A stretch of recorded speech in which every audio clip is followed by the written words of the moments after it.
I roto i ngā wiki nei, kua kaha tautoko te pā o Parihaka, i Urs Signa rāua ko Emily Bailey, i a rāua e whakawāngia ana i te kōti teitei o Tāmaki, mo te maupū me te whakahaere rōpū Taihara. Hei tā rua kere Hond, mā ngai mō Parihaka, e hara rāua i te uri o whakatū Poehu, engari he uri o Rangi Māori Eke. I te wāia tō rau ko te witi i reira anō, i Parihaka anō atu oe. E harei te mea kua no o we nei ngā iwi nei i roto i ngā āhuatanga o te tohe. He mārama tame, he mārama hoki tēnei hunga, tēnei tokorua o roto Parihaka.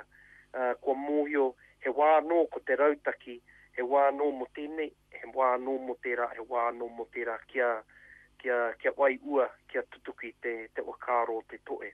Mo te maupū, kāre au i te kite i tērā āhuatanga i roto i a mātou. Ko te āhuatanga o te maupū, kua kite atu, kua waia e ngā iwi o rāwai.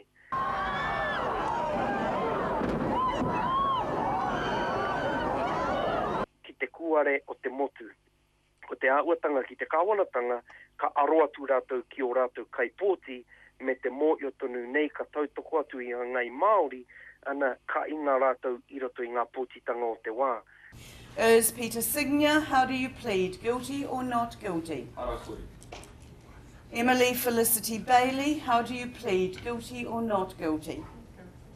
Kia ka anō a ngai Māori ki te kōrero i e nei take. Kare kore oki ka uri mai te tai o te kuare o te Pākehā i roto i tēnei wenua me te waka e mai i tēnei āhuatanga o te rangatiratanga Māori. They were driven by this concept of peace and unity and working together, a collective action. Ma te mārama tonu ki e nei āhuatanga, ma te kaa wakawiti kōrero i runga i e nei āhuatanga kua tau ki runga i te toho ane, ka anō tātou ki te aukati i tēnei āhuatanga o te tai e ke mai ana i runga i a tātou. Nō reira, kia ka anō tātou ki runga i tēnei uarai, o te tū ki runga i o tātou kāinga o tira i runga i te tō tātou mana motuhake i runga i o tātou inu.